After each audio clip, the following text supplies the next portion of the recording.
আচ্ছা, আজকে আমরা যে অঙ্কগুলো শুরু করব, আগের দিন আমাদের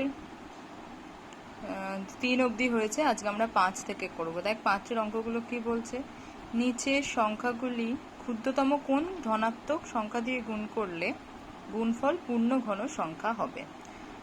ঠিক আছে, আমি ফার্স্টে যে অঙ্কটা করছি সেটা 5-এর আগেরটা, সেটা হচ্ছে 675। আমরা দেখবো যে 675কে কত দিয়ে গুণ করলে সেটা একটা পূর্ণ ঘন সংখ্যা। আচ্ছা, 675কে আমরা ফার্স্টে ভাঙলাম। ভাঙলে দেখ ফার্স্টে 5 দিয়ে যাচ্ছে 135, আবার 5 দিয়ে 27, আবার 3 দিয়ে 9, আবার 3 দিয়ে 3। তাহলে 675কে ভাঙলে আমরা 3টে 3 আর 2টো 5 পাচ্ছি। তাহলে 3-এর কিউব মানে 3টে 3, 5-এর স্কোয়ার, যার কারণ হচ্ছে 2টো 5। তাহলে আমার ঘন সংখ্যা হওয়ার জন্য 3টে করে হতে হবে, 3টে 3ও হতে হবে, 3টে 5ও হতে হবে। তাই জন্য তাহলে আমাদের একটা 5 কম হচ্ছে। তাহলে এই 5 দিয়ে গুণ করলে সংখ্যাটি পূর্ণঘন সংখ্যা হবে।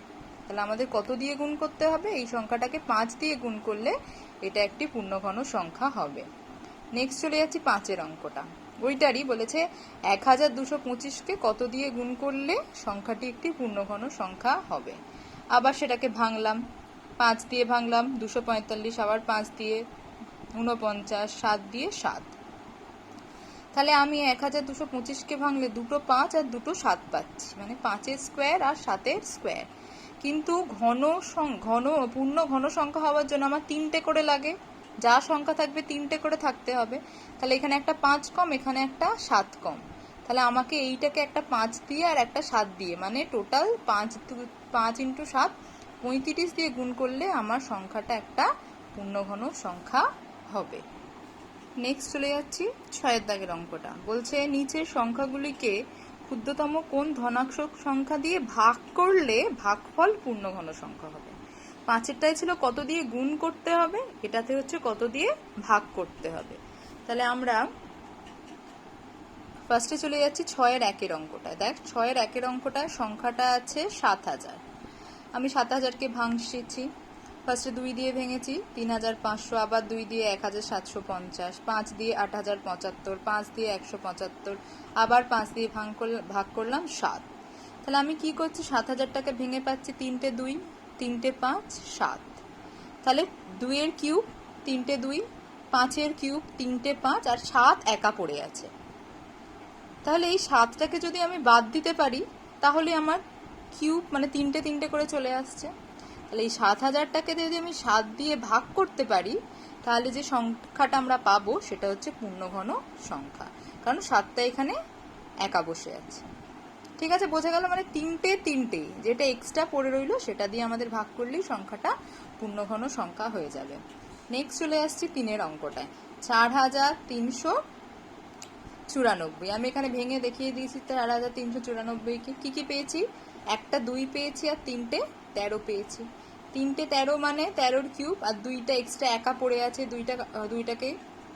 দুইটাকে যদি আমি বাদ দিতে পারি তাহলে এটা 13-র কিউব, মানে এটার ঘনমূল যদি আমি 2 দিয়ে ভাগ করতে পারি তাহলে যে সংখ্যাটা পাবো সেটাই হয়ে যাবে একটা পূর্ণঘন সংখ্যা।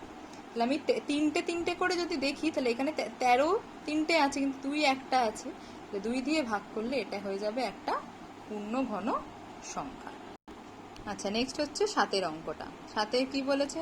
নিচের পূর্ণঘন সংখ্যাকে মৌলিক উৎপাদনে বিশ্লেষণ করে ঘনমূল নির্ণয় করো। মানে এই সংখ্যাগুলোর আমাদের ঘনমূল নির্ণয় করতে হবে। ঠিক আছে, তাহলে আমি ফার্স্টে কি নিয়েছি দেখি। আমি মানে 4-এর অঙ্কটা ফার্স্টে করেছি। ঠিক আছে, 4-এর অঙ্কটা যেটা আছে, 4-এর অঙ্কটায় হচ্ছে 15625। ফার্স্টে আমি কি করছি, 15625কে ভেঙেছি 5 দিয়ে 3125, আবার 5 দিয়ে 625, আবার 5 দিয়ে 125। ভেঙে আমি কি পাচ্ছি, 1 2 3 4 5 6টা 5 পেলাম। দেখ 1 2 3 4 5 6টা 5, 6টা 5 মানে 5-এর কিউব ইন্টু 5-এর কিউব। আমি এই 3টে 5কে নিলাম আর এই 3টে 5কে নিলাম। তাহলে এই 3টে হচ্ছে 5-এর কিউব আর এটাও 5-এর কিউব। তাহলে নির্ণয় ঘনমূল হচ্ছে 5 × 5 = 25। আমরা এভাবেও লিখতে পারি, কিউব রুট অফ 15625 = 25। ঠিক আছে, আচ্ছা আর একটা অঙ্ক, সেটা হচ্ছে 10,648। 10,648কে আমরা ভেঙে পেয়েছি, এখানে ভাঙাটা দেখানো আছে, ভেঙে পেয়েছি 3টে 2, 3টে 11, তাহলে 2 এর কিউব ইন্টু 11 কিউব। তাহলে এটার ঘনমূল লেখা যায় √, এখানে 3 লিখতে হয়, এটা equals to 2 into 11 equals to 22। ঠিক আছে, নেক্সট আমরা চলে যাচ্ছি এই চ্যাপ্টারের আমাদের কয়েকটা সূত্র মনে রাখতে হবে। সেই সূত্রগুলো কি দেখবি তোরা, পেজ নাম্বার 57 খুলবি, ওখানে সূত্রগুলো দেওয়া আছে। আচ্ছা, সূত্রগুলো কি বলছে? এই সূত্র যেমন a প্লাস বি এর হোল স্কোয়ার আর a মাইনাস বি এর হোল স্কোয়ার সারা জীবন মনে রাখতে হবে, এটাও মনে রাখতে হবে। কি? a প্লাস বি এর হোল কিউব, এটা মানে কি a cube plus 3a square B plus 3ab square plus B cube. এইটাকেই আরেকটু ভালো করে লিখেছে a প্লাস বি এর হোল কিউব, একই সূত্র, এই দুটোকে আগে লিখে দিয়েছে a cube plus B cube. তারপর কি করেছে, এই দুটো থেকে 3ab কমন নিয়েছে, এখান থেকে 3ab কমন নিলে a স্কোয়ার একটা a পড়ে থাকে, আর এখান থেকে 3ab কমন নিলে একটা b পড়ে থাকে। তাহলে এই সূত্রটাই এখানে আরেকটু মডিফাই করে লেখা আছে a cube plus B cube equal plus 3ab whole into a plus B. দুটো সূত্রই আমাদের কাজে লাগবে। 3 নম্বর মাইনাসের সূত্র a minus B whole cube, একই জিনিস, দেখ a cube 3a square B 3ab square minus B cube, খালি alternative plus minus plus minus plus minus, এটা মনে রাখতে হবে। তাহলে a মাইনাস বি এর হোল কিউবের সূত্রটা কি, a cube minus 3a square B plus 3ab square minus B cube. এটাকেই পরের লাইনে একটু সাজিয়ে লিখেছে a cube minus B cube, আগে লিখলো। এই দুটো থেকে যদি আমি মাইনাস 3ab কমন নিই, তাহলে পড়ে থাকে a, এখান থেকে প্লাস আছে, মাইনাস কমন নিলে এখানটা মাইনাস হবে মাইনাস বি। তাহলে এই চারটে ফর্মুলা অঙ্ক করার আগে ফার্স্টে তোদের একদম মুখস্থ করে নিতে হবে, আর আস্তে আস্তে অঙ্ক করতে করতে সেগুলো আমাদের মনে থেকে যাবে। মুখস্থ থেকে বলি মনে রাখতে হবে এই চারটে ফর্মুলা। নেক্সট অঙ্কগুলো আমরা কষে দেখি 5.2 এর করবো, সেগুলো আমরা এইটারই সাহায্য নিয়ে করব। কষে দেখি 5.2তে দেখবি ফার্স্টে আমি 2 এর দাগের অঙ্কগুলো থেকে শুরু করলেই হবে। 2 এর দাগের এর অঙ্কটা করছি। এর অঙ্কটা কি বলে দেওয়া আছে, আমাদের দেওয়া আছে x minus Y equals to 2। আমাদের এটার মান বার করতে দিয়েছে যে এটার মান কত। ঠিক আছে, ফার্স্টে দেখ আমরা একটা সূত্রটা একটু মডিফাই করে নিই। a মাইনাস বি এর whole cube equals to a cube minus B cube minus 3ab a minus B, এটা হচ্ছে এই সূত্রটা। এবার এটা যদি আমি লিখি a মাইনাস বি এর whole cube plus 3ab into a minus B, কী করছি, এই যে মাইনাসের এইটা minus 3ab into a minus B, ওটা এ পাশে ছিল ইকুয়ালের, এ পাশে নিয়ে চলে আসছে, এ পাশে নিয়ে চলে এলে মাইনাসটা প্লাস হয়ে যায়, তাহলে ইকুয়ালস টু কি পড়ে থাকে a cube minus B cube. কী করলাম, এই টার্মটাকে এই পারে নিয়ে চলে এলাম, তাহলে মাইনাসটা হয়ে গেল প্লাস। তাহলে আমি এখান থেকে লিখতে পারি a cube minus B cube equals to হচ্ছে a minus B whole cube plus 3ab into a minus B. আমি এখানে সেটাই লিখেছি। X square minus Y square, X square minus Y স্কোয়ারকে কী লিখলাম, এক্স মাইনাস ওয়াই এর whole cube plus 3xy into X minus Y, মানে এই যে এই ফর্মুলাটা এ বি দিয়ে আছে, এখানে এক্স ওয়াই দিয়ে আছে, মানে হচ্ছে X cube minus Y cube মানে হচ্ছে এক্স মাইনাস ওয়াই এর whole cube plus 3xy X minus Y লিখে দিলাম।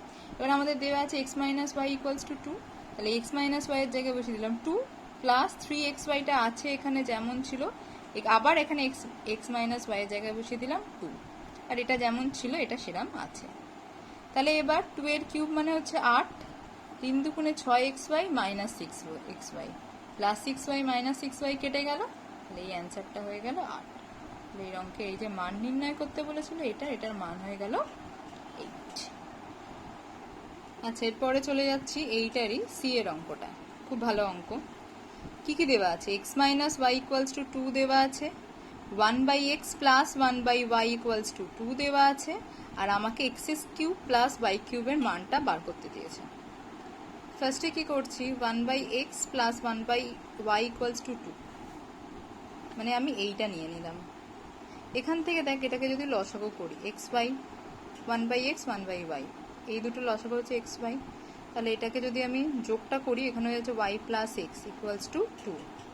এই y প্লাস এক্স ওয়াইটাকে এদিকে গুণ করেছি পরের লাইনে, তাহলে x প্লাস y প্লাস এক্সটাকে ঘুরিয়ে লিখেছি x প্লাস y, এটা ইকুয়ালস টু হচ্ছে 2xy।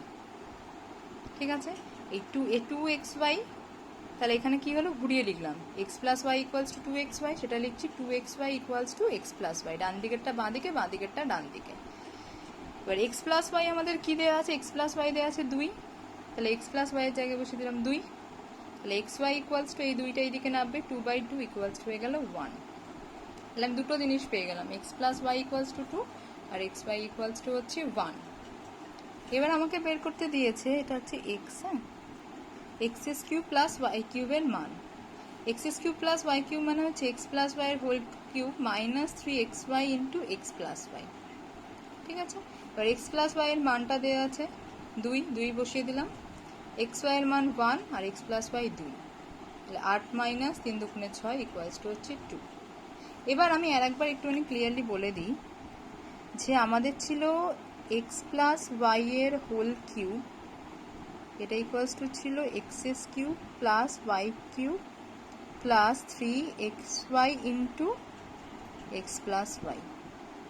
এটাকেই আমি জাস্ট লিখেছি যে এক্স প্লাস ওয়াইয়ের whole cube minus 3xy whole into X plus Y equals to X cube plus Y cube. মানে এই পার্টটাকে এপারে নিয়ে এসেছি, ইকুয়ালসের এই দিকে নিয়ে এসেছি বলে এটা মাইনাস হয়ে গিয়ে X cube plus Y cube equals to এইটা বসিয়েছি এখানে। সেটা আরেকবার বলে দিলাম।